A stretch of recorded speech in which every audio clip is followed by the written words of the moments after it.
The bus stop was crowded, the air thick with exhaust fumes and impatience. I was lost in thought, my mind a million miles away, when a familiar voice jolted me back to reality. "Is that you?" he asked, his voice a mixture of surprise and hesitation. It was him, my ex-boyfriend Mark. 5 years had passed since our last encounter, and time had softened the sharp edges of my anger, leaving behind a dull ache of regret. He looked different, older, a bit worn around the edges, but his eyes still held the same warmth that had first drawn me to him. We stood there for a moment, the years melting away as we awkwardly acknowledged each other's presence. He seemed hesitant to approach, his gaze flickering between me and the ground. The bus stop, once a mundane backdrop to my daily commute, had suddenly transformed into a stage for a long overdue conversation. We met during our freshman year of university, two lost souls navigating the complexities of academia and newfound independence. I was immediately drawn to his intelligence and quick wit, his ability to turn even the most mundane topics into engaging conversations. He was struggling to balance his studies with a part-time job, his grades slipping as he juggled his responsibilities. I, with my more privileged background, found myself offering him support, sharing notes, helping him with assignments, and even slipping him some extra cash when times were tough. He was grateful for my help, and our relationship blossomed amidst the shared pressures of university life. We spent countless hours in the library, fueled by coffee and a shared ambition to succeed. For a while, our lives were intertwined, our dreams woven together into a tapestry of hope and possibility. But then the whispers started. Rumors spread like wildfire through the close-knit campus community, painting me as the wealthy benefactor keeping a struggling student afloat. These whispers soon morphed into ugly accusations.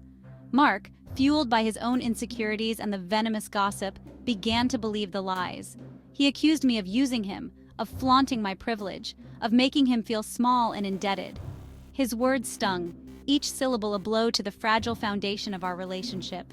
I tried to reason with him, to explain that my intentions were pure, that my support came from a place of love and concern. But the damage was done. The seeds of doubt had been sown, and they quickly took root in the fertile ground of his resentment.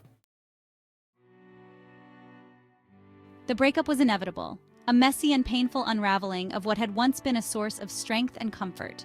I was devastated. My world turned upside down. The pain of his accusations, the sting of betrayal, left me feeling lost and alone. I retreated into myself, seeking solace in the familiar routine of my studies, burying myself in books to numb the pain. The rumors persisted, following me like a shadow, a constant reminder of the pain of our broken relationship. It took time, but I slowly began to rebuild my life piece by fragile piece. I focused on my studies, channeled my energy into extracurricular activities, and surrounded myself with friends who offered unwavering support.